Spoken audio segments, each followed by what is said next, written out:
2 years ago today, an Everett man checked into Providence Medical Center in Everett 5 days after returning from Wuhan, China. He became the very first confirmed COVID patient in the United States. Things moved quickly right after. By February 29th, Washington marked its first death in Kirkland. And within 11 days, the entire country shut down. Cut to March 24th, when Governor Inslee ordered the stay home, stay healthy mandate. Now, 2 years and several variants later, we have vaccines, greater access to testing, and many other tools to fight this pandemic. But it's been a devastating 2 years, with more than 68 million confirmed cases across the U.S. since the pandemic began.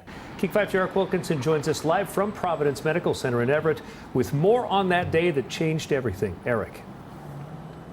Well, very few of us thought we'd still be here talking about this 2 years later, but here we are. And tonight, the doctor who treated that very first COVID patient here in America says his hope of this whole thing shutting down anytime soon, COVID going away, that hope is wearing very thin. The same day patient zero arrived at Providence Medical Center 2 years ago, the hospital's chief of medicine had just returned from an infectious disease conference where everyone was talking about a new virus discovered in China. Everyone is hopeful at the beginning that it would come and go quickly. Dr. George Diaz treated patient zero, and when he saw the way the virus operates, he had one thought. This is going to have a huge impact, not just here, but across our health system and the country. At this point, folks should go around and do their normal business. At the time, state health officials told people not to worry, but it didn't take long for the virus to spread out of control. By the time the Delta surge hit last summer, the number of COVID patients at Providence peaked at 110. Today, that number has doubled to 220, another all-time high.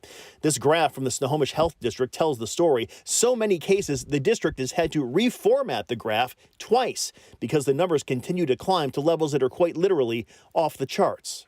You know, just the sheer number of people that are in the hospital now is really incredible. Diaz says a low point was when protests against vaccine mandates for healthcare workers erupted across the state as nurses and staffers got sick and patients continued dying in the ICU. It's very stressful we really desperately need the nurses we have and the doctors we have. They're doing, a heroic job of caring for very sick patients. Diaz says the loss of so many doctors and nurses from the healthcare industry will be felt for years to come. And as we fight now a sixth wave of the virus, Providence Medical Center remains in survival mode. You know, we had the same hopes with the first wave, the second wave, the third wave, the fourth wave, the fifth wave. It's good to be hopeful, but, it's much better to be proactive about dealing with this. And as we now enter year 3 of the pandemic, Dr. Diaz says the strategy is shifting, in his words, to just trying to survive this week by week. Live in Everett, Eric Wilkinson, King 5 News.